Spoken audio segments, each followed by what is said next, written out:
एखादी वस्तू आवडत असली म्हणजे किती खाणार आपण, किती खाणार, उलटी होस तर खाणार का, वॉमिटिंग होईल, लोक हसतील आपल्याला, कितना खाया, समझ नहीं रहा है क्या, जितना पछता है उतना ही खाना चाहिए. पांढरे कपडे घातले पाहिजे पण मळू नाही दिले पाहिजे, त्याला राजकारण म्हणतात. नाही तर पांढरे कपडे घालायचे हौस खूप पण मळतात, अर्थच नाही म्हटले त्याला, बिलकुल चकाचक पूरा सफेद रहना चाहिए, तो फिर वो राजकारण हो गया. तो खाना इतना चाहिए जितना पचता है, जितना हमको पच रहा है. एका माणसानं बासुंदी खाल्ली, बासुंदी त्याला खूप आवडत होती, पिठलं भाकरी खायचं पण त्यानं बासुंदी खाल्ली आणि त्याला वाटलं मला घरी नाही भेटणार, इतकी हानली तिथपर्यंत आली बुवा त्याच्यात, इथपर्यंत. चप्पल घ्यायची वांदे झाले. आता प्रतिष्ठित माणूस होता गावात, त्याला वाटलं चप्पल घ्यायला गेलो मी वागणार आहे, पण बिना चप्पलीच गेलं तरी मला लोक हसतील. शास्त्र असं आहे म्हटले, पायी पायी चालू देत नाही, घोड्यावरही बसू देत नाही. हे अशी घेत घेत चप्पल पाहतला लोक म्हणले काय झालं, नाही म्हणे मला अंधाऱ्या आल्यासारख्या झाल्या. चप्पल पाहायला गेलं तरी तिथे मंडपाच्या बाहेरच उलटे केले. अतिशयोक्ती जिथे होते, अतिशहाणा त्याचा बैल रिकामा आहे, लक्षात घ्या. मी काही फार मोठा बघता नाही. 1 तासामध्ये जेव्हा तुम्ही माझं ऐकल तेव्हा तुम्हाला कळून जाईल. लोक मला म्हणतात महाराज तुम्ही महाराष्ट्रामध्ये 1 नंबर आहे. ते का, ते कीर्तन ऐकल्यानंतर तुमच्या लक्षात येईल.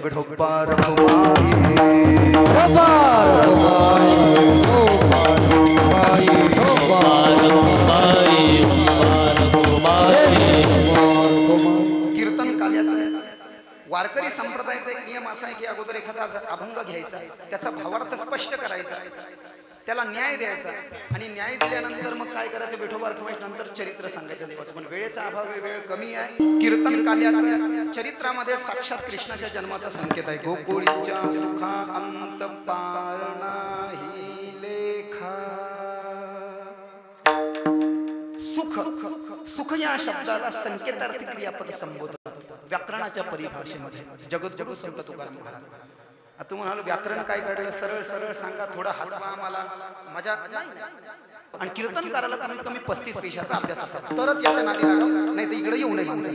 वेदांत 1, व्याकरण 2, उपनिषद 3, वेद 4, श्रुती 5, पुराण 6, संस्कृत 7, तत्वज्ञान 8, ऋचा 9, संहिता 10, वास्तु 11, ज्योतिष्य 12, रशीस 13, स्थापत्य 14, आयुर्वेद 15, ज्ञानेश्वरी 16, गाथा 17, हरिपाठ 18, आकडा 19, सांगदेव 65, 20, विचारसागर 21, वृत्ती प्रभाकर 22, संत लीलामृत 23, संतांचे चरित्र 24, भक्ती विजय 25, भावार्थ रामायण 26, एकनाथी भागवत 27, श्रीमद भगवत गीता 28, विष्णू सहस्रनाम 29, पंचदशी 30, पंचकरण 31, सार्थ अनुभवामृत वशमत 32. येत असेल तर गायन, गरज नाही कीर्तनकाराला स्वतःचं ज्ञान असावं, कारण गायन आलं तर अतिरेक करेल कीर्तनकार, म्हणून नको. पण गायन 33, पावल्या 34 आणि भारुड 35. That is the perfect Warkari sampradaya kirtankar to you know my dear. पाहून या ग्रंथ करावे कीर्तन, ग्रंथ करावे कीर्तन, पाहून या ग्रंथ करावे कीर्तन, पाहून या ग्रंथ करावे कीर्तन, तुम्हारे दान फळना, तुम्हारे दान फळना, तुम्हारे दान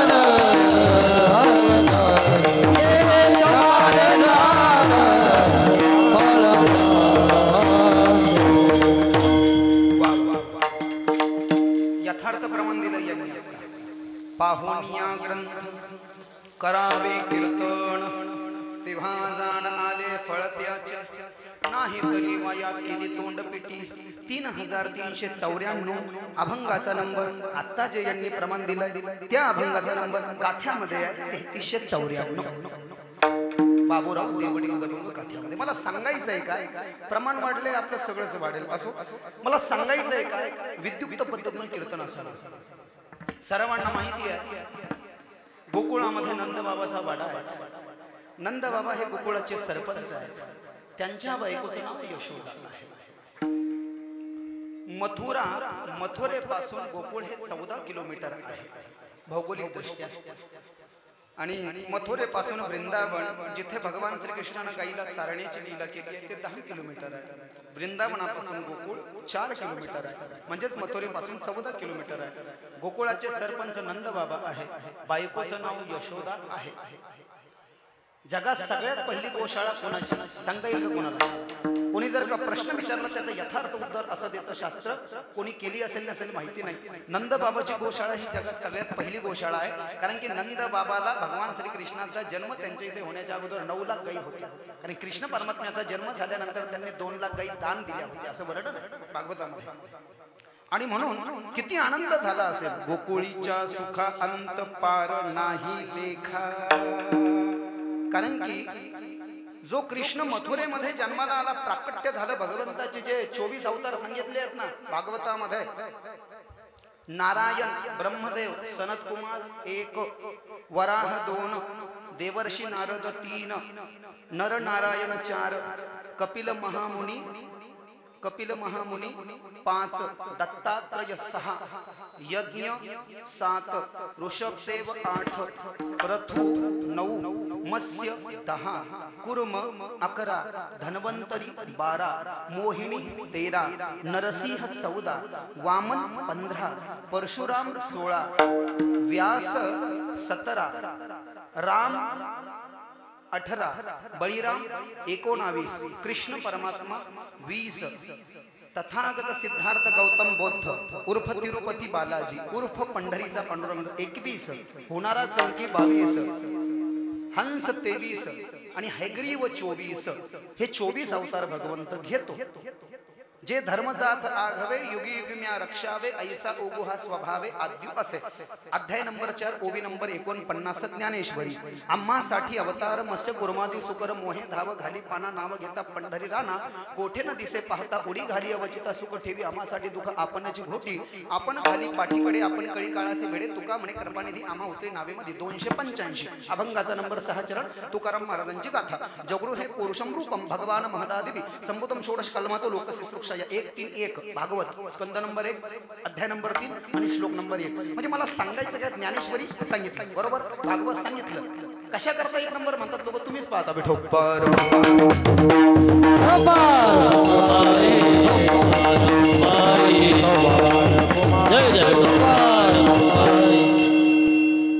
तुम्हाला वाटू नाही मी केस वाढवले खूप आहे काही, म्हणजे असं तुम्ही समजू नये काही वेळ गेड लागलाय का म्हणून बरं का.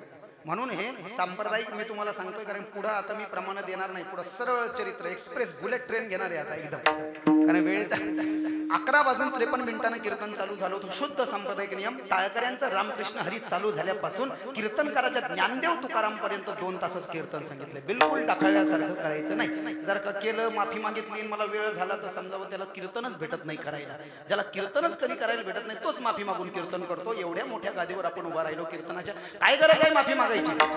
प्रल्हाद स्थालधारी तलगतितया 14 पक्कांच्या धारी विनाधारी सुरर्षी स्वर कुशलतया राग करता अर्जुनो अभूत इंद्रो बादिन मृदंगम जय जय सुक्रा कीर्तने ते कुमारा यत्राग्रे भावभक्ता सरसर चनिया व्यासपुत्रो बभुव नरत मध्ये त्रिकमेव दत्रम भक्त्याधिकारणम नटवस्तु तेजसम अलौकिकम कीर्तनमेत दीक्षम हरिः प्रसन्नोपि वचनो ब्रवीत. अध्याय नंबर 6 श्लोक नंबर 86 श्रीमद भागवत महात्म्य. माफी अजिबात कोणी मागायची नाही म्हणले मंचावून, कारण की तुम्ही देवराज इंद्र आहात. सगळ्यात आधी तुमचा मृदंग इंद्रानं वाजवला होता. कीर्तनकार सगळ्यात आधी शुकाचार्य आहे. तुम्ही टाळकरी सगळेजण कोण आहेत माहिती का? प्रल्हाद आहात. प्रल्हाद स्थालधारी गायन करणारे तुम्ही कृष्णाचे मेहुणे अर्जुन आहात. राग करता अर्जुन अभूत इंद्रोवादिन मृदंगम. देवर्षी नारद विनेकरी आहात तुम्ही. कुंडलिक वरदाचा जय जयकार करणारे भक्ती ज्ञान वैराग्य आहे. आणि नारदीय कीर्तनामध्ये झंझ बाणावरा उद्धव आहे. एवढं सगळं सौंदर्य ऐश्वर्य असताना कशाला माफी मागायची आहे म्हणजे? तर मला सांगायचं काय, थोडी पूर्वपीठिका आपल्याला त्याची पाहिजे आहे. जे 24 अवतार आहे त्या 24 अवतारामध्ये भगवान श्रीकृष्णाचा अवतार हा 20वा सांगितलेला आहे 24 मध्ये. तो अवतार भगवंत घेणार होते मथुरेच्या कारागृहामध्ये देवकी आणि वसुदेव. थोडी पूर्वपीठिका. मथुरा नावाचं नगर, यमुना नावाची नदी, तिथे अहुक नावाचा राजा. अहुकाला 2 पोरं, मोठा मुलगा देवक, देवकाला 7 मुली. 7 मुलीमध्ये सगळ्यात लहानी देवकी, भगवान श्रीकृष्णाची होणारी आई, आणि 5 मुलं म्हणजे देवकीला सख्खे 5 भाऊ. दुसरा मुलगा अहुकाचा उग्रसेन, उग्रसेनाला 9 मुलं, सगळ्यात मोठा मुलगा कंस आणि 5 मुली. त्यानंतर अहुक राजा मरण पावला. अहुकाचा मोठा मुलगा देवक राजा झाला. देवक मरण पावला. उग्रसेन राजा झाला. उग्रसेनाला कंसानं काय केलं, कारागृहामध्ये टाकलं स्वतःच्या जन्मदाता पित्याला, आणि स्वतः स्वयं घोषित राजा झाला. आणि सगळ्या बहीण भावाचे लग्न लावून दिले. आता देवकी ही कंसाची सख्खी चुलत बहीण सांगितली. देवकीचं लग्न वसुदेवानं त्याच्या मित्रासोबत लावलं. देवकीच्या 6 बहिणी आणि देवकीचं लग्न. वृष्णी नावाचा देश सांगितला भागवतात. वृष्णी नावाच्या देशाचा राजा शूरसेन सांगितला आणि शूरसेनाचा पुत्र वसुदेव सांगितला. वसुदेव हा कंसाचा मित्र. देवकीच्या 6 बहिणीचे लग्न मित्रासोबत लावले आणि 7वीचं देवकीचंही लग्न वसुदेवासोबत लावलं. आणि बहिणीला आणि भाऊजींना मराठीमध्ये काय वाटी लावायला चालला. विदाई करणे लगा. कंस रथामध्ये बसला. वरतून आकाशवाणी झाली, अरे मूर्ख कंस, तू जिस तेरे चचेरे बहन के शादी में नाच रहा है उसकी बारात निकाल रहा है, इसी की कोख से जन्म लेने वाला 8वां पुत्र तेरे वध का कारण बनेगा. देवकीच्या उदरातनं जन्म घेणारा 8वां पुत्र तुला मारेल. दुष्ट होता कंस. नामदेवराय सांगतात, घेवोनिया खडगा माराया धावला, हात तो धरीला वसुदेव. हो हो हो हो, घेवोनिया खडगा माराया धावला, हात तो धरीला वसुदेव. घेवोनिया खडगा माराया धावला, हात तो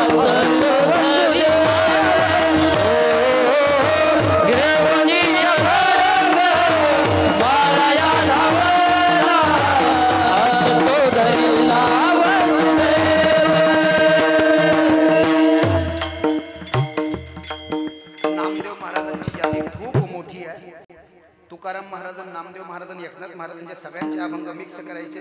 1 महिना जरी कीर्तन चाललं काल्याचं तर संपणार नाही, इतकी मोठी. तुकाराम महाराजांपेक्षाही जास्ती संदर्भ दिलेत नामदेव महाराजांनी आणि एकनाथ महाराजांनी. वरतून आकाशवाणी झाली. खडक नावाचं शस्त्र घेतलं, कंसानं मारायला गेला आणि बहिणीच्या गळ्यावर तलवार ठेवली. तुझा गळाच कापतो मी आता. वसुदेवानं हात धरला. साले साहेब इतना गुस्सा क्यों करते हो? अहो तुम्ही हिच्या 6 बहिणीचे लग्न माझ्यासोबत लावून दिले, हिचंही लग्न माझ्यासोबत लावलं आणि आताच तुम्हाला काय झालं? अहो आकाशवाणी झाली, ऐकली नाही का? मग एवढं का घाबरतात? अहो मित्र आहे मी तुमचा. मला मारलं, मला मारण्याचं दुःख नाही आहे, पण तुम्ही तुमच्या बहिणीला मारलं, तुम्हाला स्त्री हत्येचा दोष लागेल आणि कुल कलंक होईल तुमचं.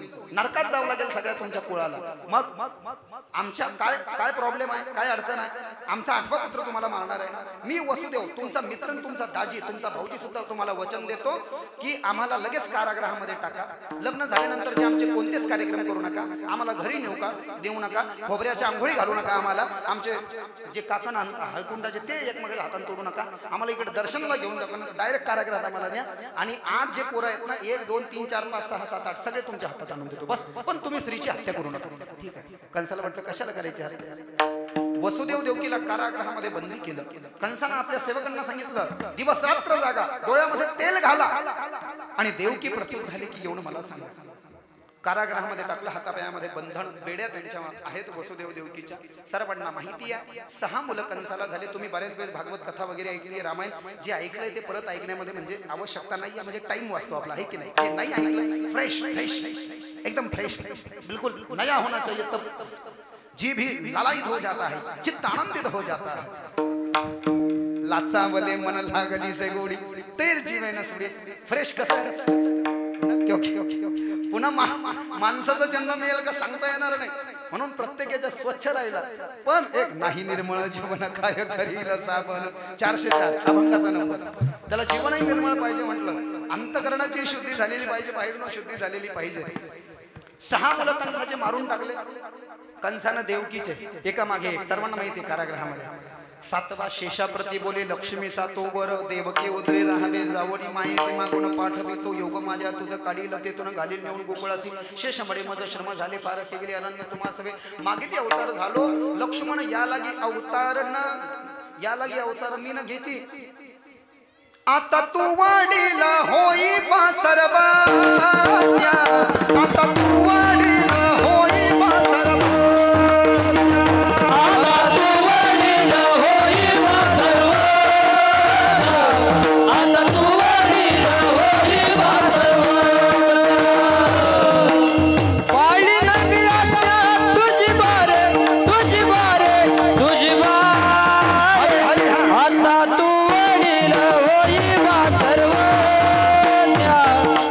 आता तोडील होई बाजार.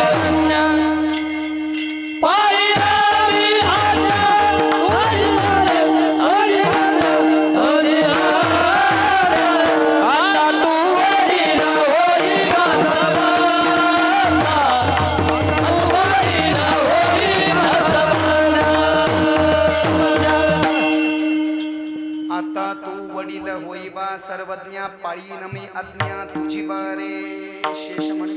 लक्ष्मण दादा म्हणजे शेष. ते मागच्या जन्मात लक्ष्मण झाले, पायात काटे घुसले, 14 वर्ष वनवासात गेले, रामासोबत उपाशी राहिले, झोपले नाही. म्हणले नको बाबा तुमच्या सोबत देवा, अवघड आहे तुमच्या सोबत ये ना.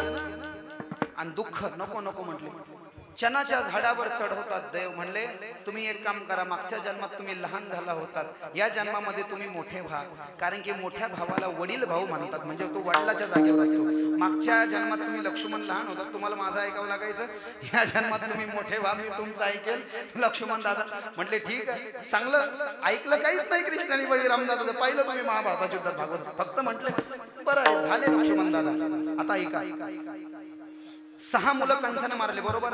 कुठे मारले? मथुरेच्या कारागृहात मारले. कोणाचे? वसुदेव आणि देवकीचे. 7वा बळीराम दादा गर्भामध्ये. 7 महिन्याचा बळीरामाचा संकर्षणाचा गर्भ वारला. पण बळीराम दादाला त्या 6 मुलासारखं जमिनीवर आपटून मारून टाकू नये कंसानं, म्हणून भगवान श्रीकृष्णानं आपल्या योग मायेनं देवकी मातेचा 7वा गर्भ जो बळीराम उदरामध्ये होता, तो 7वा गर्भ 7 महिन्याचा असताना मथुरेच्या कारागृहातून तो गर्भ काढला आणि मथुरेतून 14 किलोमीटर दूर गोकुळ गाव आणि गोकुळाचे सरपंच नंद बाबा, नंदाची बायको यशोदा आणि यशोदेची मैत्रीण रोहिणी. ती रोहिणी यशोदे सोबत राहते का? रोहिणी वसुदेवाचीच बायको आहे. ते कसं काय? कारण की भागवतामध्ये वसुदेव बाबाचा टोटल 18 बायका सांगितल्या आहेत. वसुदेव बाबाला टोटल 18 बायका आहेत. 17 नंबरची बायको रोहिणी आहे, बळीराम दादाची आई. 18 नंबरची बायको देवकी आहे, कृष्णाची आई. हा गर्भ इकडून काढला आणि इकडून तिकडे ट्रान्सफर केला. इकडून काय केलं? इकडून काढला आणि तिकडे नेला. तिकडे न्याल्यावर इकडचे लोक हपकले. डोळ्यात तेल घालून जागा म्हणले होते, जेवढे पैसे लागेल तेवढे घ्या, जितकं खायचं तितकं खा, सव्वल पेमेंट घ्या. पण सगळे पोरं झाले, मला येऊन सांगायचं. 6 पोरं कंसानं मारून टाकली. इथपर्यंत आलो. 7वा गर्भ वाढत होता देवकीचा, इथपर्यंत दिसला. आणि सकाळी सेवकांना उठून पाहिलं, एकाएकी गर्भ गायब झाला. हे हपकले, अरे बाप, अब तो अपनी खैर नाही, महाराज तो अपनी मुंडिया काट देते. आता काही आपलं खरं नाही बा. मग आता पण गर्भ गायबच कसा झाला काही कळना. कृष्णाने गायब केला ना, तो इकडून तिकडे नेला ना. यांना काय माहिती येते? तो कृष्ण की लीला आहे. हे म्हणले आता जिवंत राहायचं का आपल्याला? हो. मग जिवंत राहायचं असेल तर काहीतरी बोंब उठवा. मग काय बोंब उठवा? कंसाच्या धाकाना गर्भ जिराला, कंसाच्या धाकाना गर्भ जिराला, कंस के डर से गर्भ लुप्त हो गया. आईच्या पोटातला गर्भ घाबरला. अरे नको रे बाबा, जन्माला यायच्या आधी मामा मारून टाकतो, आईचं दूधही पिऊ देत नाही, मांडीवर झोपू देत नाही. हमने तो सुना है मामा तो दामाद बनाता है, जावई करून घ्यायचं दूर, तो मारूनच टाकतो. आणि ते पोरग हापकलं गेलं म्हणले पळून गर्भातल्या गर्भात. अशी बोंब उठवली यांनी जिवंत राहण्याकरता. भागवतात लिहिलं. कंसाला सांगायला आले, महाराज जी बाप क्या डर है आपके डर से वो बच्चा जो था ना पेट में देवकी के भाग गया अंदर के अंदर. कंसालाही खरं वाटलं, पण तसं नव्हतं. इकडचं सोडा मॅटर. तिकडे कुठे? गोकुळामध्ये रोहिणीच्या उदरामध्ये जेव्हा जाऊन तो गर्भ स्थित झाला आणि एकाएकी रोहिणी माता गर्भवती दिसायला लागली. अनेक वर्षापासून त्या रोहिणी मातेचा पती वसुदेव, रोहिणी मातेची जी सवत आहे देवकी माता, तिच्या सोबत कुठे बंद आहे? मथुरेच्या कारागृहामध्ये बंद आहे. बरोबर आहे ना? तो घरी गेलाच नाही. हो बरोबर आहे, घरी नाही गेला. आणि जुन्या काळामध्ये मथुरेमध्ये हातामध्ये घागर घेऊन पाण्याला जावं लागायचं. रोजच्या नियमाप्रमाणे सकाळ झाली आणि माता रोहिणीनं स्नान करून हातामध्ये घागर वगैरे घेतली आणि ती जेव्हा नदीवर जाऊ लागली यमुना नदीवर पाणी आणण्याकरता, एकाएकी तिचा गर्भ लोकांनी पाहिला आणि लोक तिला म्हणायला लागले, एक ब्रज भाषा है उधर की, ऐ करमजली, ऐ मुंहजली, ये क्या है? ये किसका पाप पेट में लेकर के घूम रही है? हमने तो सुना है कि तेरा पति कई वर्षों से तेरी सौतन देवकी के साथ में मथुरा के कारागृह में बंद पड़ा है और तेरा पति तो घर पे आया ही नहीं, तो कहां पर मुंह काला करके आई है? चमत्काराशिवाय नमस्कार नाही. वरतून आकाशवाणी झाली, आय गोकुलवासियों, आय ब्रजवासियों, खबरदार यदि माँ रोहिणी की निंदा की तो. माँ रोहिणी कल भी पवित्र थी, आज भी पवित्र है. और माँ रोहिणी की कोख में पल रहा संकर्षण बलराम, यह साक्षात वसुदेव और रोहिणी का पुत्र है. चमत्काराशिवाय नमस्कार नाही. लोक चूक झाले. अरे बाप, देव सांगतोय वरतून. नवनाथामध्ये नाही का त्या राजाला 7 ताळ्याची तांब्याची माडी बांधून दिली होती गाढवाने. तो गाढव शापित होता. सुदर्शन गंधर्व तो म्हणला, काय मूर्ख आहे राजा, सोन्याची मागायची, पण त्याच्या नशिबातच नाही म्हणते, त्यांनी तांब्याची मागितली. तसं आहे. तिकडे बळीरामाचा जन्म झाला. इकडे आठव्यांदा मथुरेचे गोकुळाचे सरपंच नंद बाबा आणि सरपंचीनबाई यशोदा यांना पोरगच नाहीये. ब्राह्मणांनी आशीर्वाद दिला की पुढच्या गोकुळाष्टमीला तुम्हाला मुलगा होईल. वसुदेव बाबाचं वय 60 वर्षाचं आहे आणि यशोदेचं वय 54 वर्षाचं आहे. 9 लाख गायी आहे पण घरात पोरग नाही. सख्खा भाऊ कोणाचा? नंदाचा. भागवत ऐकलं ना तुम्ही भरपूर वेळेस? सांगा सख्या नंदाच्या भावाचं नाव सांगा. भागवत ऐकणार आहे? नाही. नंदाच्या सख्या भावाचं नाव भागवतात लिहिलंय उपनंद. आणि नंद बाबाच्या सख्या 2 बहिणी भागवतात लिहिलंय नंदा सुनंदा. नंद बाबाचा सख्खा भाऊ उपनंद, त्याला पोरं आहेत पण नंदाला पोरं नाही. कृष्णाच्या जन्माची 1 वर्षाची कथा, आधीची कथा. उपनंदानं काय केलं? घरी ब्राह्मण जेवायला बोलवले आणि घरी ब्राह्मण जेवायला बोलून तो ब्राह्मणाचा तिलक करू लागला. नंद रडू लागला, लांबूनच पाहू लागला, माझ्या भावाचं काय नशीब आहे, माझ्यापेक्षा त्याच्याकडे प्रॉपर्टी कमी आहे पण त्याच्या प्रॉपर्टीला वारीस आहे पोरं. माझे एवढं 9 लाख गाई आहे पण मला कोणी पोरग नाही म्हणलं. नंद रडतो हे उपनंदानं पाहिलं, दया आली. भैया इधर आओ. उपनंदाने आवाज दी नंद को, आप ब्राह्मणों का तिलक करो. ये ब्राह्मणों का आशीर्वाद कभी खाली नहीं जाता, करो ना आप तिलक. नहीं करता मैं. अरे नहीं करो आप करो तिलक करो. नंदानं उपनंदानं नंदाला ब्राह्मणाचा तिलक करायला लावला. विप्रहस्ते तिलकम मातृहस्ते भोजनम स्वहस्ते दानम. हे तिलक करायला लावलं. तिलक केल्याच्या नंतर झालं असं, ब्राह्मणांनी आशीर्वाद दिला. अनुष्ठान करणारा ब्राह्मण असेल, नीट लक्षात घ्या, त्रिकाल संध्या करणारा ब्राह्मण असेल, अनुष्ठान करणारा ब्राह्मण असेल, एक एक शब्द उसका सच्चा होगा. गुरुचरित्र में दत्तात्रेय ने कहा ब्राह्मण से दक्षिण करणे नित्यम तिष्ठन्ति देवता. उसका आशीर्वाद कभी खाली नहीं जाता प्यारे. ब्राह्मणांनी आशीर्वाद दिला नंद बाबा. है नंद बाबा, अगली साल की जन्माष्टमी के दिन रात में 12 बजे आपके यहाँ पर एक लाला भयेंगे. क्या बोला पंडित जी? होश में तो हूं. मेरी उम्र 60 की है, मेरी बीबी 54 की हो गई, पूरी जवानी हमारी गुजर गई, हमको बच्चा नहीं हुआ और आप क्या बोल रहे हो अगली जन्माष्टमी में हमको बच्चा होगा? ये क्या बात है भाई? अभी ब्राह्मणों का आशीर्वाद है, झूठ नहीं जाता. देखो आप बाप. नंद बाबाला आनंद झाला, काही कोणी मला पोरग होणार आहे. मग सगळ्या गावात ही बातमी पसरली, पुढच्या वर्षी सरपंचीन बाईला पोरग होणार, पुढच्या वर्षी सरपंचीन बाईला पोरग होणार. सगळेजण म्हणले आमच्या सरपंचीन बाईला पोरग होऊ द्या. सरपंचीन बाईला जर का पोरग झालं तर आम्ही गुड्या लावू. गुडिया तोरणे. कशा करता हे अभंग नीट लक्षात घ्या, पहिले डोक्यात घुसून घ्या. आपल्याला स्वतःला पोरग झाला पण डाळबट्टी करू, लसणाचं वरण करू, कांदाचं वरण करू, फार फार तर ढाब्यावर जाऊ, हॉटेलवर जाऊ, जबरदस्त खेळ करू आपण, काहीतरी करू आपण. पण दुसऱ्याला पोरग झाल्यानंतर एवढा आनंद, त्या हे वर्म समजून घेण्याकरता हा अभंग मी इथे प्रस्तुत केलेला आहे. सरपंचीन बाईला जर का पोरग झालं, यशोदेला सगळ्या गोपिका प्रेम करतात. सरपंचीन बाईला जर का पोरग झालं तर आम्ही घराला आंब्याचे तोरण लावू, आम्ही गुढ्या उभा करू, आम्ही नाचू, आम्ही गाऊ, आम्ही कथा करू. हा भाव आहे. आणि म्हणून इकडे भगवान श्रीकृष्ण जन्माला येणार, तिकडे मायेला आज्ञा दिली भगवान श्रीकृष्णानं. योग मायेला सांगितलं जन्माष्टमीच्या दिवशी रात्री 12 वाजता मी कृष्ण वसुदेव देवकीचा 8वा पुत्र 8 वर्षाच्या वयामध्ये अवतार घेतो तिथे मथुरेच्या ग्रहात. आणि तू काय कर माये, त्याच दिवशी गोकुळामध्ये नंदाची आणि यशोदेची मुलगी म्हणून जन्माला ये. आणि मग माझे वसुदेव बाबा मला एका टोपलीमध्ये ठेवून मथुरेतून तिकडे घेऊन येतील गोकुळाला. आणि तुला काय करतील, गोकुळातून यशोदेच्या महालातून इकडे घेऊन येतील. जोपर्यंत तुझी आणि माझी आदला बदल होत नाही, योग मायेनं कोणाला काहीच खबर लागणार नाही की कोणाला पोरग झालं आणि कोणाला पोरगी झाली. बरोबर आहे? बळीराम दादा जन्म झाला तिकडे, 8व्यांदा योगमाया यशोदेच्या उदरामध्ये घुसली आणि इकडे भगवान श्रीकृष्णांनी प्रवेश केला देवकी मातेच्या उदरामध्ये. कथितो वंश विस्तारो भवता सोमसूर्ययो राधण्याम चोभवंशाणाम चरितं परमाद्भुतं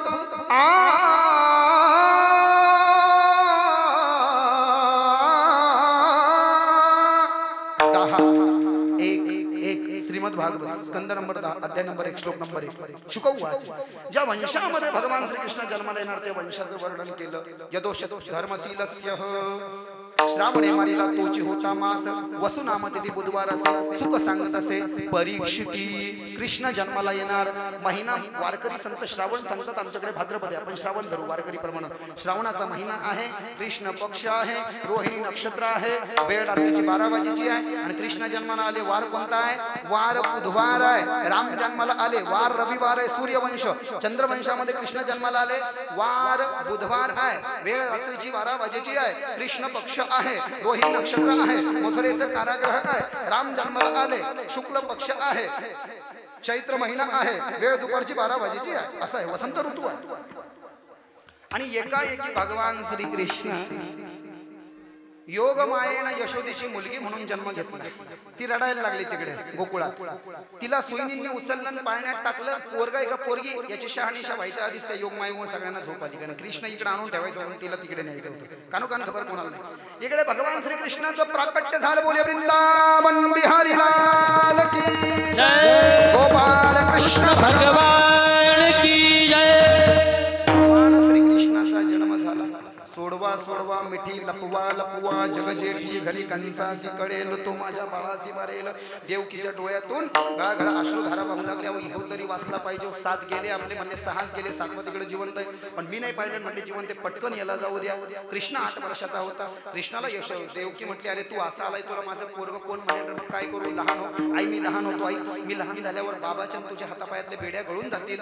या कारागृहाचे द्वार उघडतील, कड्या उघडतील. बाबा तुम्ही ती टोपली उचला, ती डोक्यावर धारण करा. मी लहान बाळ होतो, मला त्याच्यामध्ये ठेवा. आणि मला इथून काय करा, यमुना नदीमध्ये प्रवेश करून त्याचं लंघन करून मला या मथुरेतून तुम्ही गोकुळात नंद बाबाच्या वाड्यात यशोदेच्या महालात तिथे एक पोरगी झालेली आहे माया, तिच्या पाळण्यात ठेवा. माईला इकडे घेऊन या. तोपर्यंत कोणाला कानोकान खबर नाही.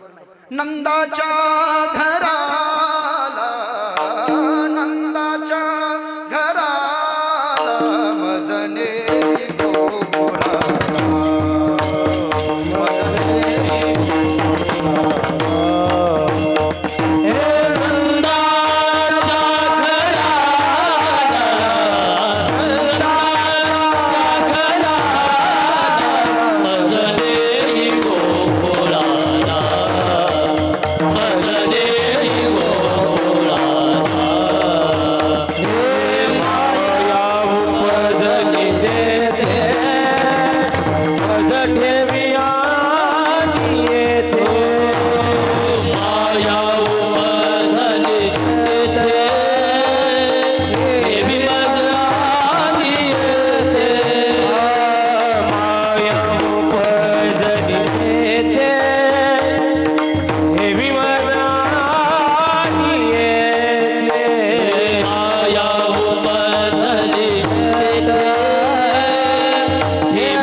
माया उपस्थित. कोण सांगतंय? 8 वर्षाचा भगवान कृष्ण जो प्रकट झालाय, वसुदेव देवकीचा मुलगा. मी लहान होतो पण लहान व्हायच्या आधी ऐका असं असं करा म्हटले. कारण लहान झाल्यावर मला लहान मुलांना बोलता येत नाही ना.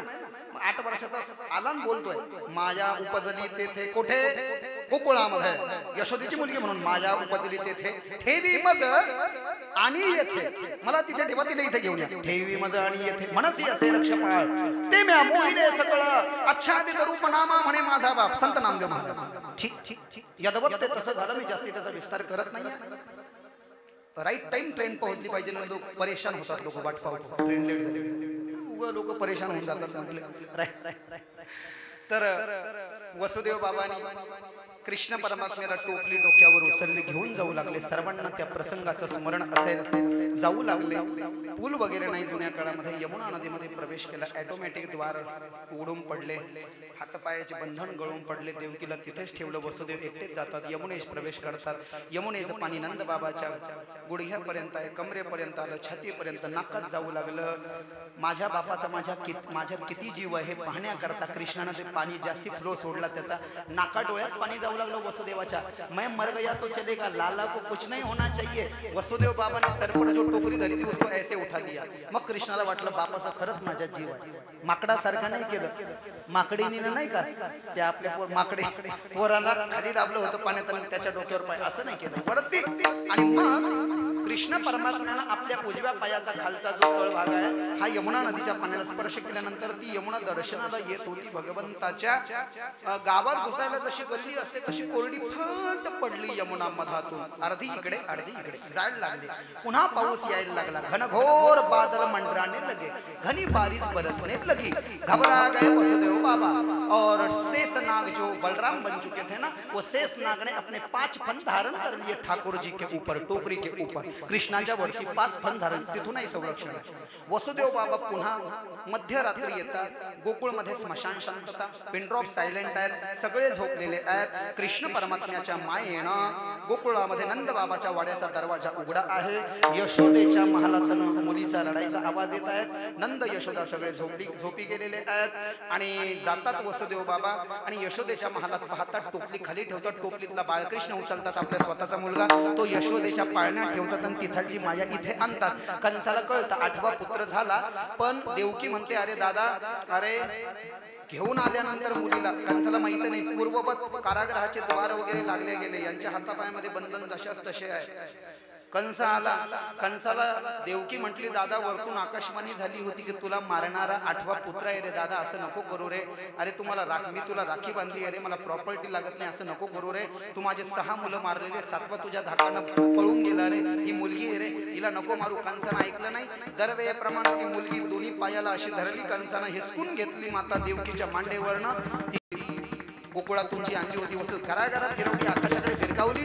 दरवेळेस मुलगा खाली येऊन आपटायचा, मारायचा. कंस असा मुलगा घ्यायचा, देवकीच्या मांडून घराघरा फिरवायचं, द्यायचं वरती फेकून खाली जमिनीवरून आपलं. यावेळेस तसं नाही झालं.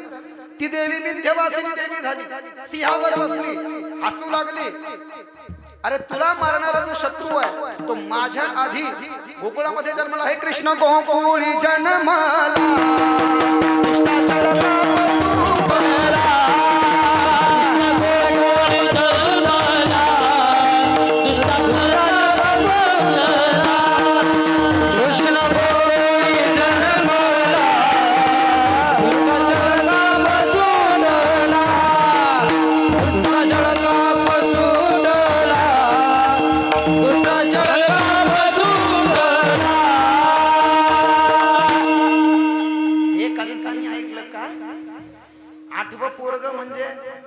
मारून मोकळा होणार होतो पण तो जिवंत आहे. कृष्ण गोकुळी जन्मला, दुष्टा चळका पसुटला होता. कृष्णाचा अवतार आनंद करते घरोघर. 3722 अभंगाचा नंबर 4 चलन तुकाराम महाराजांची कैलासवासी बाबूराव देवळी अभंग गाथा. कंसाला इकडं विलास करायला अंतपुरात नेलं. इकडं सकाळी उठून पाहिलं आणि मग यशोदेच्या सुईनींनी पाहिलं. रात्री झालेली पोरगी, माहीतच नव्हतं पोरगी. डायरेक्ट म्हटले पाहिलं कृष्ण आहे, लाला है लाला.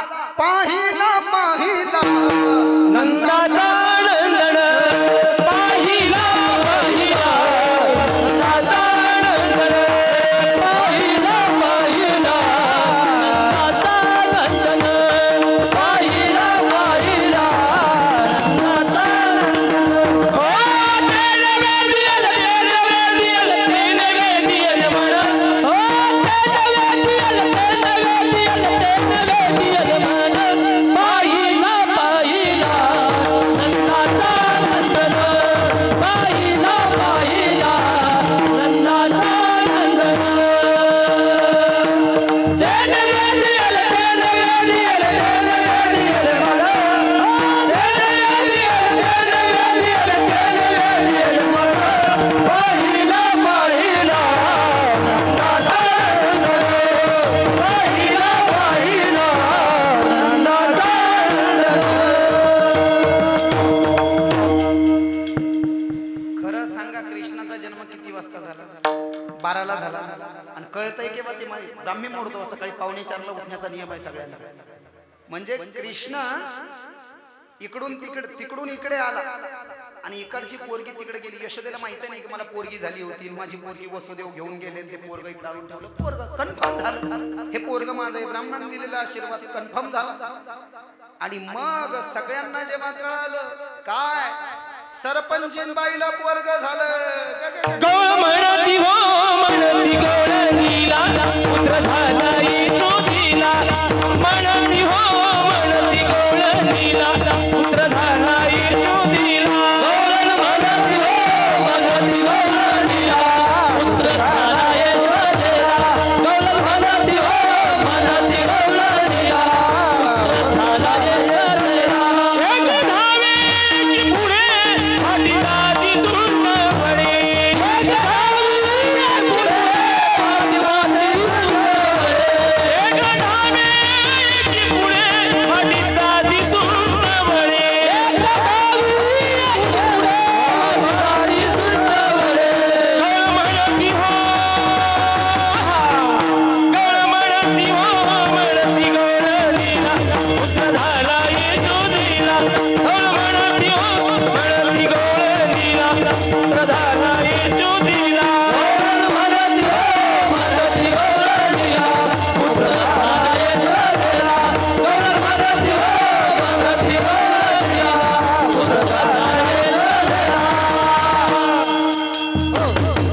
धाविती एकी पुढे वाटी ताटी सुंट बळे गवळण म्हणती गवळणीला पुत्र झाला यशोदेला सुईनीची गलबल झाली दासी जनाबाई सुंदर वर्णन करते या गवळणीमधून जसं कळालं काय अरे बाप नंद बाबा सरपंचाला पोरग झालं खाणे पिणे की तू पुरी मजा होणे वाली थी क्यों कारण की कृष्ण जन्माला यायच्या आधी सगळे जे गोपाळ होते ना काही फक्त एकच गाय नीट आहे का एकच गाय ती गाय देते दूध आणि ते दूध घेऊन घरी खायचं नाही ते विकायचं ते विकल्यावर पैसे येतील आणि त्या पैशाने किराणा आणायचा प्रमाण देऊ का तुझी ये संगती झाली आमुची निश्चिंती नाही देखील ते मिळे भोग सुखाचे सोहळे घरी ताकाचे सरोवर येथे नवनीताचे पूर तुका म्हणे आता आम्ही नवदो दवडिता 3705 अभंगाचा नंबर 4 चरण तुकाराम महाराजांची कैलासवासी बाबूराव देवडीकर दबंग गाथा काल्याचं प्रकरण कृष्ण जन्माला यायच्या आधी सगळ्याला ताकच प्यावं लागायचं दुधाचं सरोवर नाही वाट त्यांच्या इथे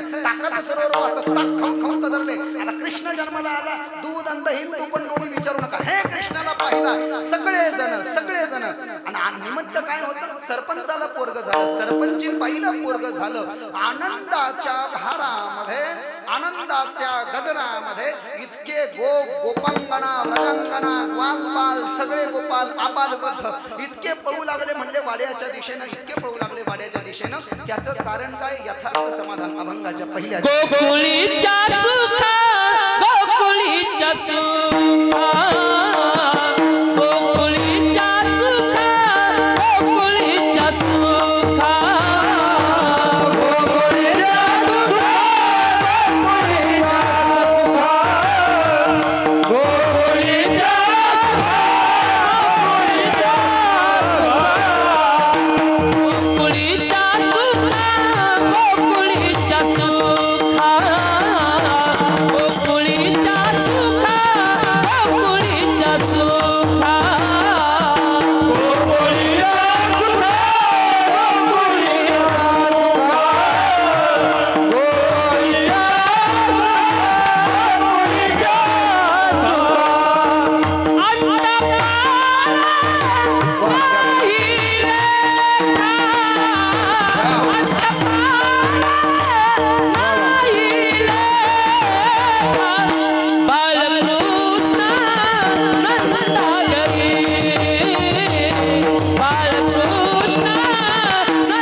भगवंत जन्म घेत नाही अजन्मान आहे अविनाशी आहे अनंत आहे जर का जन्म घेतला तर मरावं लागेल भगवान मरत नाही पण मग जन्म नाही घेतला तर आईचा पुत्रही कोणी म्हणणार नाही मग नेमकं हे पुढं सोडवायचं कसं तर भागवतात वर्णन आलं भगवंत जन्मालाही येत नाही पण पुन्हा देवकीचा आणि वसुदेवाचा पुत्र होतो गोकुळीच्या सुखा अंत पार नाही लेखा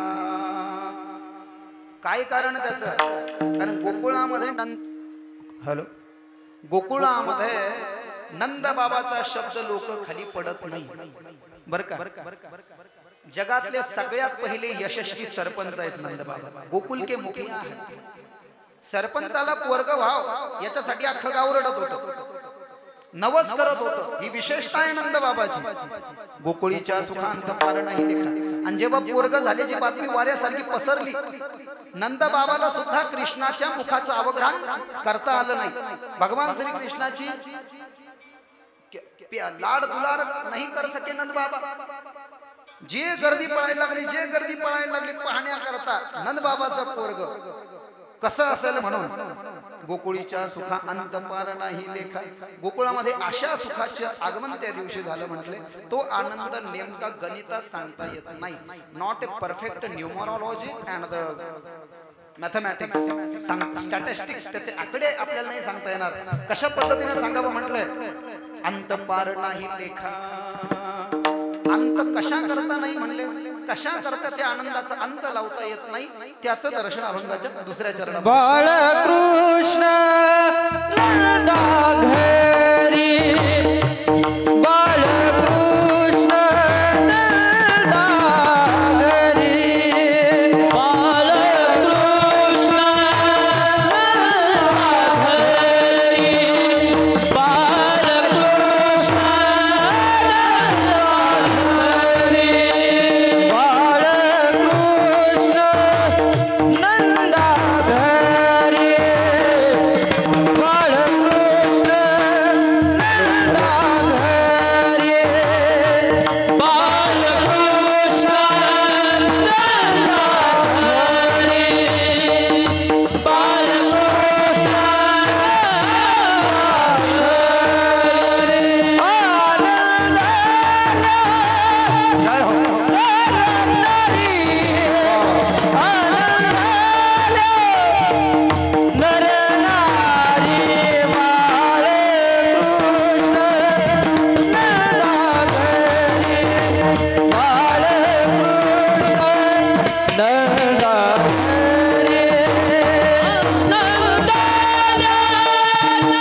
बाळकृष्ण आणि बायाही ज्यांनी नवस केले होते सरपंचाला सरपंचीने पूर्व असं करू तेही आणि नवस न करणारे आनंदल्या नर म्हणजे माणसं गोप आणि नारी म्हणजे सगळ्या बाया गोपांगणा आले बाळकृष्णानंदा घरी आनंदल्या नर नारी. कशा करता म्हटले गोकुळीच्या सुखा अंत पार नाही लेखा. कृष्णाला पाहण्याकरता एवढी दाटी एवढी गर्दी इतनी भीड हो गई वहां पर. 5 दिवस सगळ्याला कृष्णाला बधाई बधाई चालली होती. बधाई ववाळणी म्हणतात आपल्याकडं. बधाई हो बधाई हो बधाई हो बधाई. हमारे वृंदावन में गाता है इसको. हो सजनी चलो बधाई देने नंद घर लाला जायो है. आपण नाही का नवीन पोरग झाल्यावर आपल्याला लाज वाटते का नाही. काही का होईना आपण 50-100 हातात देऊन येतो ना. ही कुठून पद्धत चालू झाली. सगळ्यात आधी ओवाळणी घालायची. मराठीत ओवाळणी म्हणतो मी याला. ती उदर बधाई बोलते. कृष्णापासून चालू झालं रामापासून. बधाई देना ही चाहिए बोले. बच्चे को वैसा नहीं देखना चाहिए छोटा. As per hour financial condition. आपल्या काय म्हणता येईल मराठीमध्ये त्याला आर्थिक स्थितीवर आपण 500 देऊ शकतो. 200 100 50 देतातच लोक. नाही असं भगवान श्री कृष्ण झाला. वसुदेव बाबांची इच्छा होती मेरे लाला को मैं गले लगाऊंगा. मैं उसके गाल को गाल लगाऊंगा. अब घ्राण करूंगा. उसके माथे को मैं सुंघूंगा.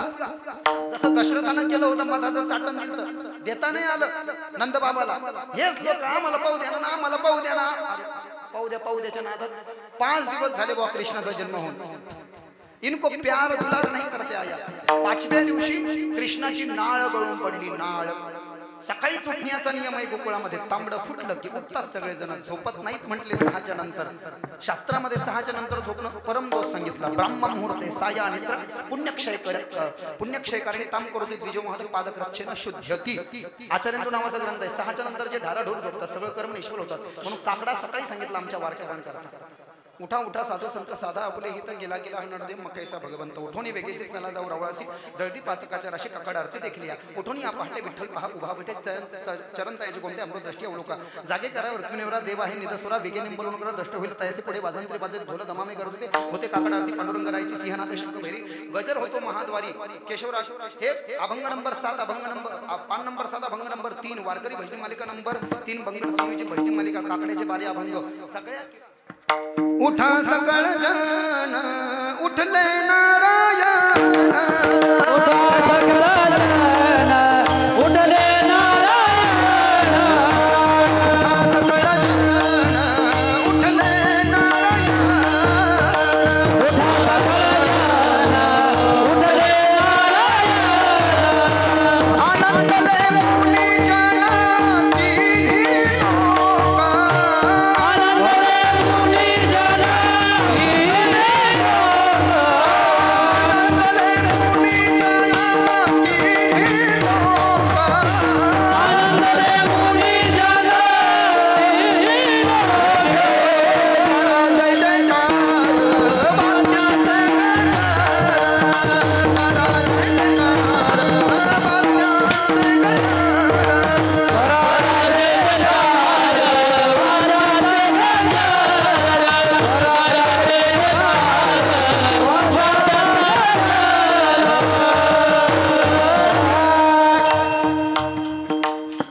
भब्बार माये जय जय भगवान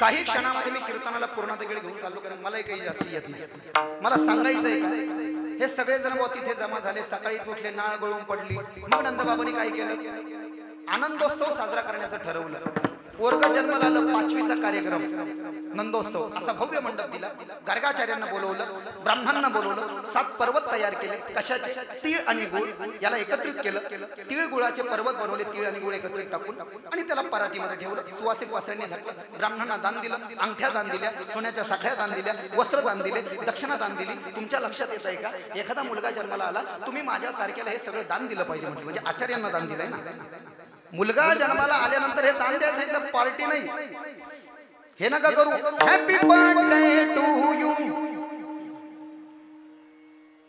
अरे हॅपी बर्थडे टू यू खाने के मिलते लड्डू लड्डू असं काहीतरी गाणं होतं हे ठीक आहे बाबा नका ना केक कापू ही वेस्टर्न संस्कृतीने कशाला मेणबत्ती फुकताय विनाकारण तुम्हाला लक्षात येत आहे का 51 52 55 काळाच्या दाढेत चाललोय आपण लक्षात घ्या जरा हे असं नका करू संस्कृत वाढदिवस कसा सांगितलाय आपल्या धर्मशास्त्रामध्ये धर्मशास्त्रामध्ये ज्याचा वाढदिवस आहे त्याला पाटावर बसवा 1 त्याला अंघोळ घाला 2 त्याच्या अंघोळ घातलेले जुने कपडे एखाद्या गरीबाला देऊन टाका 3 किंवा नवीनही द्या गरीबाला 4 त्याला नवीन कपडे घाला 5 ज्याचा वाढदिवस आहे त्याचा कुंकुम तिलक करा औक्षमन करा आणि राम रक्षाचे पहिले 9 श्लोक म्हणा त्याच्यात प्रभू रामाच्या अंगाचं वर्णन आलेलं आहे वाढदिवसाला बाबा तुझं एक एक अंग ठीक राहावं तुझ्या गुडघ्याच्या वाट्या म्हाताऱ्या होऊ नये तुझ्या कमरेचं गॅप असं हाडकं बिडकं अहो असं आहे वर्णन आहे असं मी म्हणत नाही सांगत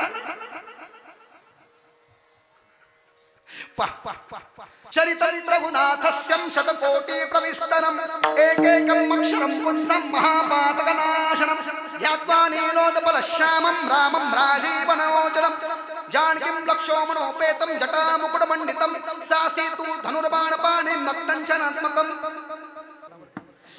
तर हे सगळे श्लोक म्हटले पाहिजे लक्षात घ्या आणि मग त्याच्या लोकांना जेवण आमच्या इथे असा वाढदिवस करतो आम्ही आणि 2 लाख गाईंचं दान केलं नंदबाबांनी 2 मिनिटं मी त्याच्यावर प्रकाश टाकतो तुमच्या गावातली गाय कत्तल खाण्यात जाऊ देऊ नका एक गाय कसायाला विकू नका दोन. गावातली गाय कत्तलखान्यात गेली, ती एकानं जरी विकली तर सगळ्या गावाला नरकात जाऊ लागेल. गायीच्या अंगामध्ये 33 कोटी देवतांचा वास आहे. मी कथेत सांगितलं, इथे सूर्य इथे चंद्र आहे. गायीला पाळण्याकरता भगवान श्रीकृष्णाचा जन्म आहे. तुम्हाला माहिती आहे, एक 2012-13चा मी रिपोर्ट वाचला होता. सगळ्यात मोठा कत्तलखाना कुठे आहे कोणाला सांगता येईल? Anybody else? You know that. I hope you know that. Okay. सगळ्यात मोठा कत्तलखाना हैदराबादला आहे. हैदराबादला नीट आहे, लक्ष द्या. 2 मिनिटं सांगतो. सगळ्यात मोठा भारतातला सगळ्यात मोठा गायीचा कत्तलखाना हैदराबादला आहे. त्या कत्तलखान्याचं नाव आहे अल कबीर कायदा. एका गायीला मारण्याकरता 500 लिटर पाणी लागतं. त्या पाण्याला उकळल्या जातं आणि त्या पाण्याला असं एकदम गरम करून आमच्या गोमातेच्या अंगावर टाकून निर्घृणपणे गोमातेची हत्या केल्या जाते. इतकं वाईट आहे. ज्याच्या घरातून ती गाय गेली असेल, ज्या गावातून ज्या भूमीहून ती गाय गेली असेल, तिथे किती पाप लागलं असेल. Just think about it. कृष्णाने त्याच्याकरता अवतार घेतला. एक काम करा, गौशाला नहीं उपाय. मैं बड़ा रहा हूँ भैया, महाराष्ट्र में 19 साल हो गए मुझे घूमते घूमते, कि मैं खुद के लिए मैं नहीं कर रहा हूँ कि मैं बहुत बड़ा बाबा बनूंगा फिर नोटा छापूंगा. अरे मुझे ये कुछ करने की मेरी इच्छा है महाराष्ट्र में. किती दुर्दैव आहे.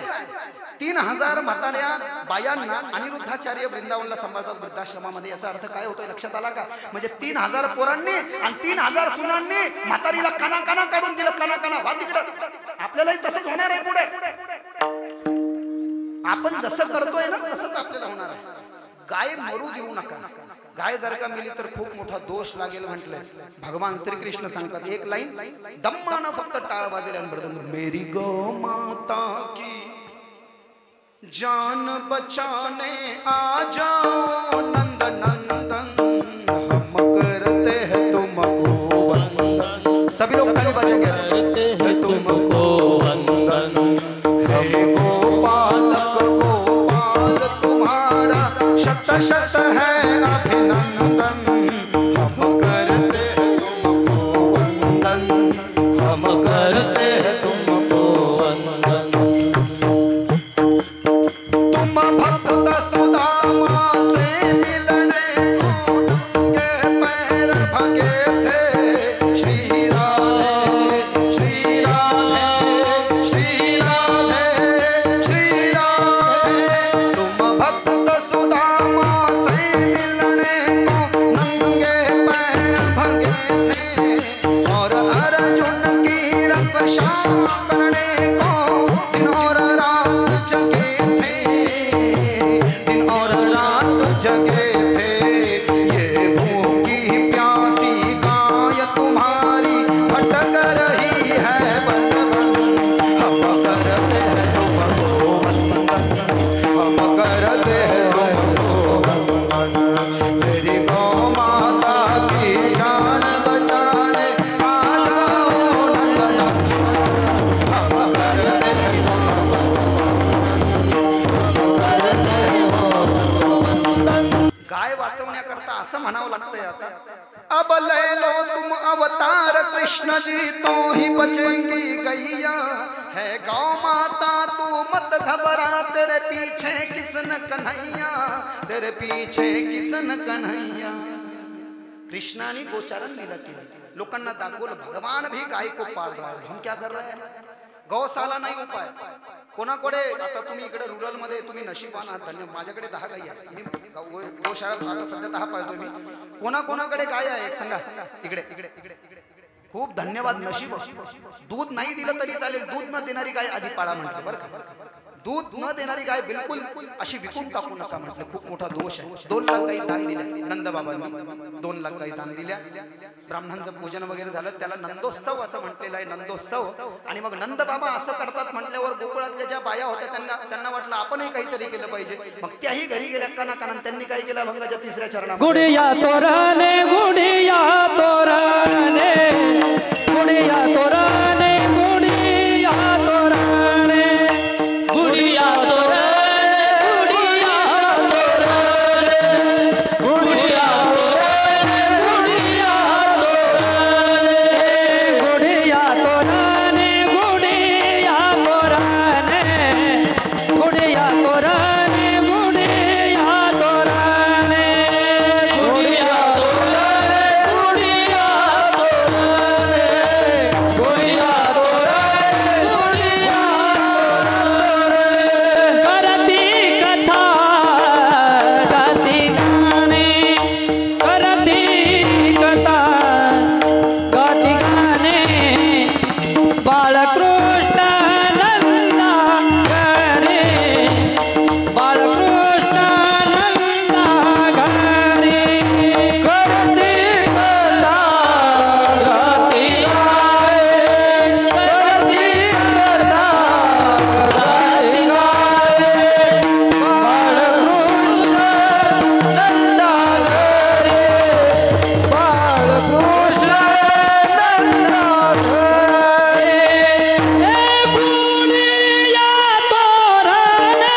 बगीनं घाई करून सगळे जण गेले पाहिले, काहीनं सुंट वडे वाटले, दाटी केली आणि दाटी केल्यावर नंद बाबा 2 लाख गायींचं दान देत आहेत, ब्राह्मणांना तीळ आणि गुळ यांचं एकत्रित केलेले पर्वत देत आहेत, दक्षिणा देत आहेत, सगळ्यांना जेवण देत आहेत. मग आपणही काहीतरी केलं पाहिजे म्हणून सगळ्या गोपिका घरी आल्या आणि त्यांनी काय केलं, गुढिया तोरणे गुढ्या लावल्या भगवान श्रीकृष्णाच्या जन्माच्या आनंदामध्ये, आंब्याचे तोरण लावले, करती कथा कथा करू लागल्या, कृष्णाचं भजन करू लागल्या आणि गाणे गाऊ लागल्या भगवान श्रीकृष्णाचे. का? कारण की माणूस गाणं कोणाचं गातं माहितीये का? कथा कोणाची करतो? ज्याच्यामध्ये माणसाला आवड निर्माण, लाचावले मन किंवा मग सुंदर ते ध्यान, राजस कुमार सदा माझे डोळे रूप पाहता लोचणी, ज्याच्या रूपाची आवड लागली, हरिणे माझे हरले चित्त. गोपिकांना भगवान श्रीकृष्णाच्या स्वरूपाचं आवड लागली होती म्हटले. गुण कोणाचं करतं माणूस दिवस रात्र, ज्याची आवड आहे किंवा ज्याच्याकडून काही फायदा आहे. आता यांचा फायदा काय, यांना कृष्ण आवडतोच इतका, हमारे वृंदावन के किसी शायर ने कहा था, क्या कहा था, इस संसार में कोई किसी की चाल पर मरता होगा. चाल चाल माने की ठुमका. इस संसार में कोई किसी की चाल पर मरता होगा, कोई किसी की बाल पर मरता होगा, कोई किसी की माल पर मरता होगा. क्या? इस संसार में कोई किसी की चाल पर मरता होगा, कोई किसी की बाल पर मरता होगा, कोई किसी की माल पर मरता होगा, लेकिन गोकुल की गोपियां तो बस नंद की लाल पर मारा करती थी. गुढिया तोरणे करती कथा गाती भगवान श्री कृष्णावर, fully surrender to lord Krishna. निर्वाच्य प्रेम, भगवंतावर फक्त प्रेम, दुसरं काही नाही. देवभावाचा भुकेला नुसतं प्रेम भगवंतावर. आणि म्हणून गुढिया तोरणे करती, काही देईल आम्हाला नंद बाबा म्हणून नाही, निर्वाच्य प्रेम. गुढिया तोरणे करती कथा गाती. गाणे का? कारण की भगवान श्रीकृष्ण प्रकट झाल्यावर त्यांचं स्वरूपच इतकं नयन मधुर आहे, इतकं माधुर्य आहे, इतकं सौंदर्य आहे, इतकं ऐश्वर्य आहे म्हणजे त्यांच्या सर्वांगामध्ये. ते ज्याने एकदा पाहिलं त्याच्यापासून त्याला दृष्टीच हटवावी वाटत नाही. अशा गोपिकांच्या व्यक्त भावाचं दर्शन तुकोबारायण अभंगाच्या शेवटच्या चरणामध्ये करवलं. तुका म्हणे छंद, तुका म्हणे छंद, तुका म्हणे छंद, तुका म्हणे छंद, तुका म्हणे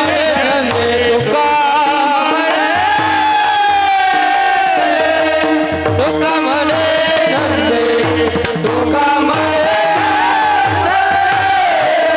तुका म्हणे छंद, तुका म्हणे छंद,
आनंदल्या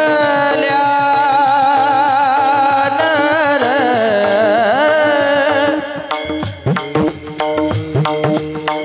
हे नर नारी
हरि विठोबा रखो माये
म्हणे छंदे येणे वेधिले गोविंदे म्हणे मोहिले गोविंदे.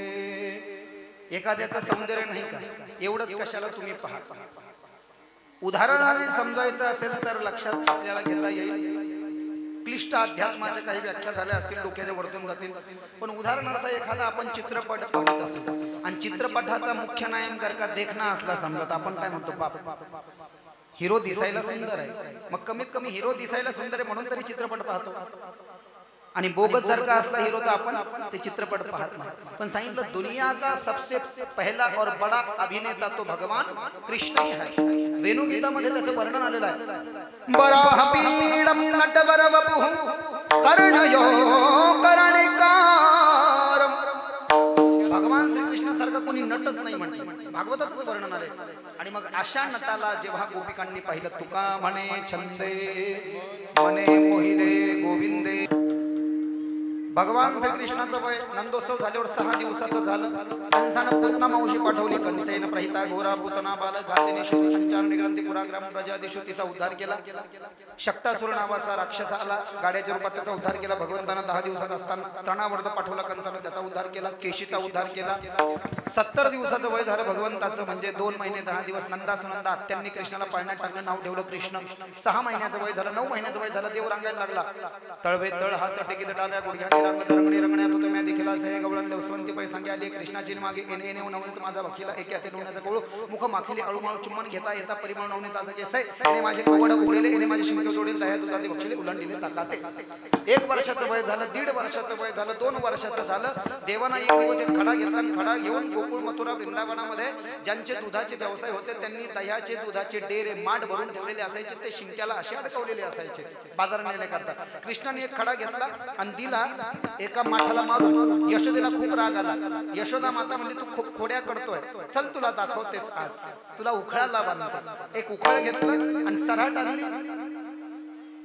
गोकुळातल्या सगळ्या सराटी कमी पडू लागल्या कृष्णाला सराटीनं बांधल्याच जाईना अमर्याद आहे कृष्ण मर्यादेत कसा येईल अनंत ब्रह्मांडे उदरी हरी हा बाळक नंदा घरी नबल के भडे नकळे कान्होबाचे कोडे पृथ्वी जने तृप्त केली त्यासी यशोदा भोजन घाली 3721 अभंगाचा नंबर 5 पण यशोदा घामाघूम झाली म्हणून देवानं स्वतःला बांधून घेतलं आईच्या प्रेमासमोर हारतो देव सुद्धा बरं का देव भावासमोर गोकुळाच्या नंदबाबाच्या वाड्याच्या समोर एक झाड होतं त्याच्यातून अख्खा माणूस जायचा यायचा कृष्ण त्याच्यात गेले उखळ अडकलं 2 झाडं तुटून पडले नल कुबेर मणिग्रू कुबेराचे शापित पुत्र ते नारदान शापितचा त्यांचा उद्धार झाला 2.5 वर्षाचं वय झालं भगवंतानं एक मंडळ बनवलं कारण की सगळे गोप कृष्णाकडे आले 9 लाख गोपाळ सांगितले भागवतामध्ये कृष्ण बळीरामाकडे आले म्हटले देवा तुझ्या जन्माच्या आधीपासून आम्हाला दूध खायला भेटत नाही दही भेटत नाही तूप भेटत नाही देवा ताक खातो रे आम्ही आम्हाला दूध दे ना कृष्णाने चोरी केलेली नाही लक्षात घ्या 9 लाख गाई आहे कृष्णाच्या घरी नंदाबाबाकडे नंदाबाबांना 2 लाख गाईंचं दान दिलंय 7 लाख उरले विचार करा तरी पण किती गाईचं दूध निघत असेल माखन चोरी लीला केली आहे 9 लाख गोपाळांना खाऊ घालायचं नाही कृष्णाला एक मंडळ बनवलं भगवान श्री कृष्णाने माखन चोर मंडळ आणि त्याचा अध्यक्ष झाला भगवान श्री कृष्ण उपाध्यक्ष झाला बळीराम दादा पेंध्या नटखट नंद किशोर माखन खा गयो माखन चोर देवाना माखन चोरी लीला केली याल तरी यारे लागे अवघे माझ्या मागे मागे आज देतो पोट भरी पुरे म्हणाल तो वरी हळूहळू झाला कोणी कोणासी ना बोला तुका म्हणे सांडा घाटे देणे नका भरू पोटे 3688 अभंगाचा नंबर दही दुधाच्या चोऱ्या करू लागला रोजच्या रोज कृष्णाच्या कंप्लेंटवर कंप्लेंट यशोदेकडे यायला लागले यांनी असं केलं आमच्या घरात घुसल्या दही दूध यांनी खाल्लं कृष्णाला एक सवय होती दही दूध खायचं आणि ज्याच्या घरामध्ये दही दूध खाल्लं गोपाळाला खाऊ घातलं ते डेरे एक तर पालथे घालायचे नाही तर फोडून टाकायचे पहाती गवळणी तबती पालथी दुधाणी म्हणते नंदाची या पोरे आजी चोरी केली खरे त्या विनेनासे नव्हे दुसरी आईशी सवे तुकिया मेला त्याने अगुनी आणला 3692 अभंगाचा नंबर गडी गेले रडी कानून दिसत जोडे आम्ही न खेळो आलो भाव तुझा कळो 3695 अभंग हे अशा खोड्या देव करायला लागला 3 वर्षाचं 3.5 4 4.5 5 वर्षापर्यंत आहे दुधाच्या चोऱ्या केल्या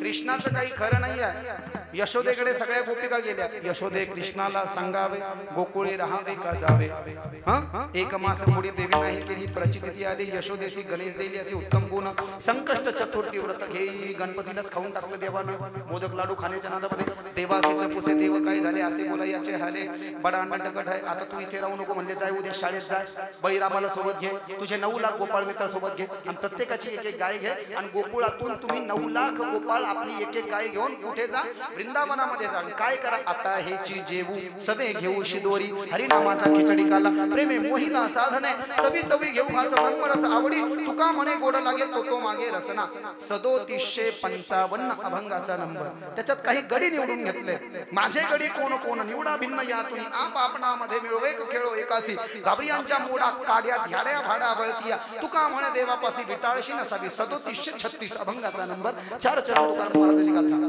निघाले प्रभू एक लाईन छोटी छोटी छोटी छोटी छोटी छोटी छोटी छोटी छोटी छोटी गैया छोटे छोटे बाल छोटो सो मेरो मदन गोपाल छोटो सो मेरो मदन गोपाल छोटी छोटी गैया छोटे छोटे बाल छोटी छोटी गैया छोटे छोटे बाल छोटो सो मेरो मदन गोपाल गोकुळातून वृंदावनामध्ये जायला लागले गायी चारायला लागले कंसानं तिथे बकासूर पाठवला बगळ्याच्या रूपात भगवंतानं वध केला अगासूर अजगराच्या रूपात त्याचा संहार केला शंखचूडाचा केशीचा अरिष्टासुराचा भगवंतानं तिथे लीला केली घरून काय करायचं आहे, जेवायचं. आता हे जेव सोबत डब्बे न्यायचे, मग संध्याकाळी घरी यायचे. एक दिवस खेळ खेळ खूप भुका लागल्या. साधू संतांच्या बायकाकडनं अन्न आणलं. खाण्याच्या अन्नांच्या वस्तूंना जिथे एकत्रित केलं जातं त्याला वारकरी संप्रदायाच्या परिभाषेमध्ये मांदियाळी किंवा काला म्हणतात. तोच काला देवानी केला. आजी ओस अमरावती काला पहावया येती विसरती देह भाव आपला न समाय मेदिनी 3734 अभंगाचा नंबर 4 चरण तुकाराम महाराजांची गाथा. कालियाचे असे देवजळी झाले मासे 3732. वरतून गोपाळ म्हणतात काय भाग्य आहे, स्वतः काला करतोय देतो, सगळ्याला वाटतो एकची टाळी झाली चंद्रभागे वाळवंटी माझा ज्ञानराज गोपाळासीला ह्या वाटी. नामदेव कीर्तन करी पुढे देव नाचे पांडुरंग चली म्हणे देवा तुम्ही बोला अभंग. वरतून देवता म्हणतात आम्हाला काला द्या ना. खालून गोपाळ त्यांना वाकडं दाखवू लागले. काय तुम्हाला नाही काला, अभंग आहे असा. वाकुलिया ब्रह्मदिका उत्तम लोक. काला खायचा असेल तर नरदेहाला या, भारतात या, महाराष्ट्रात या, वारकरी पिंडात या, वारकरी गळ्यात माळ घाला आणि काल्याच्या कीर्तनात येऊन काला खा.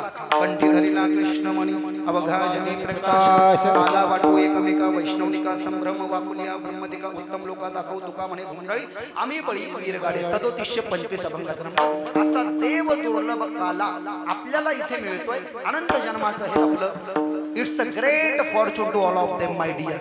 मला असं वाटतं की हे आपलं अनंत जन्माचं पुण्य आहे. हा काला आपल्याला भेटतोय. देवाला सुद्धा भेटू दिला नाही. इंद्र वगैरे सगळेजण म्हणले आता आपण बेंडकी आणि मगरीन मासे होऊन बसू का. कृष्ण परमात्मा आणि गोपाळ काल्याचे उष्टे हातात व्हायला यमुने तेथील उष्टे कण खाऊ. कृष्ण हुशार आहे, जाऊ नका म्हटले आजच्या दिवस तिकडे. पाणी नका पिऊ, मग ताकच पिऊन टाका ना. हात व्हायला घोंगडीला पुसा. असा काला आपल्याला भेटतोय या ठिकाणी. ज्ञानेश्वर माऊलीच्या अगोदर मी 2 मिनिटं याच्याकरता घेतो. लव जिहाद मध्ये खूप जणांचे प्राण चालले. छत्रपती संभाजीनगरला ऑगस्ट महिन्यामध्ये पूजा नावाच्या मुलीने आत्महत्या केली. लव जिहादापासून आपण वाचलं पाहिजे. प्रेम प्रकरण चांगले नाही आहे आणि म्हणून थोडा माझा राग आला तरी चालेल. आपल्या घरात जर का वय वर्ष 15 ते वय वर्ष 22 जर का कोणी असेल तर आपण अशा मुलाकडेही आणि मुलीकडे थोडं लक्ष देणं गरजेचं आहे. मी मोठा भाऊ आहे असं समजून तुम्ही माझं ऐकता येईल. म्हणून 16 ते 22 मधल्या मुला मुलींना घरच्या आई बापांना मोबाईलला फेस लॉक टाकू देऊ नका. 1 पॅटर्न टाकू देऊ नका. 2 जर का लॉक टाकला MLA Saheb I hope there are something wrong top of the bottom. दाल में कुछ काला है. मुझे तो लगता पूरी दाल ही काली है. छत्रपती संभाजीनगर जिल्ह्याहून मी आलो. पेपरला ह्या बातम्या येत नाही. केरळला मागे 32,000 मुली पळून गेल्या. बाहेर देशात नेऊन सोडला. तर केरळला स्टोरी पहा. पिक्चर पाहिल्यावर डोळ्यात चांगलं पाहावं माणसानं. बॉलिवूडचा जाहीर निषेध. जो भगवान को नहीं मानता वो हीरो, उसको हम नहीं मानते, उसको जला देना चाहिए. साउथ का देखो बहुत अच्छा. उधर लुंगी पहनते हैं अल्लू अर्जुन वगैरह, चंदन लगाते हैं, बालाजी की पूजा करते हैं. बालाजी के मंदिर में भगवान की शादी होती है. कोई लड़की को भगा ले जाए तो तलवार लेकर के उसके गला काटने के लिए पूरी कौम भागती है. प्यारे ऐसा नहीं देखते हम. मैं तुम्हारे बिंदा जिंदा नहीं रह सकता. अरे काय है सही रायटर झालं जी हातामध्ये हात आलं जी. अरे काय है हे भंगार प्रेम कुठे घेऊन जाईल आपल्याला एक दिवस. Just think about it. सर्वांनी लक्ष द्या. मुला मुलीकडे स्वतःचा दरवाजा सांभाळा. नरदेहाला येऊन स्वतःच्या मुलाला घडवू शकलो नाही आपण आणि मुलीला घडवू शकलो नाही. तोंडात तरुण सागर कहते थे सब कुछ चला जाए लेकिन अपने मुंह की मुस्कान नहीं जाने देना, कभी भी जाने नहीं देना. स्वतःच्या मुला मुलीला घडवता येत नसेल तर काय उपयोग आहे. किती प्रॉपर्टी कमवून सोबत जाणार आहे का. लाख इकट्ठे कर लो हीरे मोती लेकिन कफन में कोई जेब नहीं होती. Once upon a time the badshah Sikandar वाज कमिंग इन इंडिया. सिकंदर नावाचा बादशाह भारतामध्ये आला. पूरा लूट लिया उसने. पूरा आधा हिंदुस्तान लूट लिया. उसने कहा था मैं पूरा लूट लूंगा लेकिन लूट नहीं सका.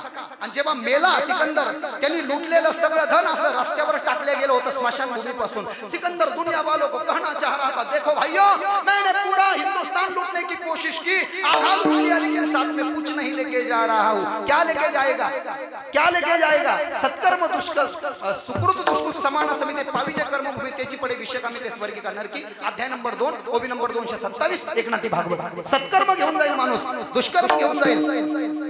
पाप की गठड़ी बांधेगा तो नरक जाएगा और पुण्य की गठड़ी बांधेगा तो गोलोक धाम जाएगा. वैकुंठवासी माऊली महाराजांना इथं हे वलय निर्माण केलं. मी दर्शन घेतलं वैकुंठवासी माऊली महाराजांचं.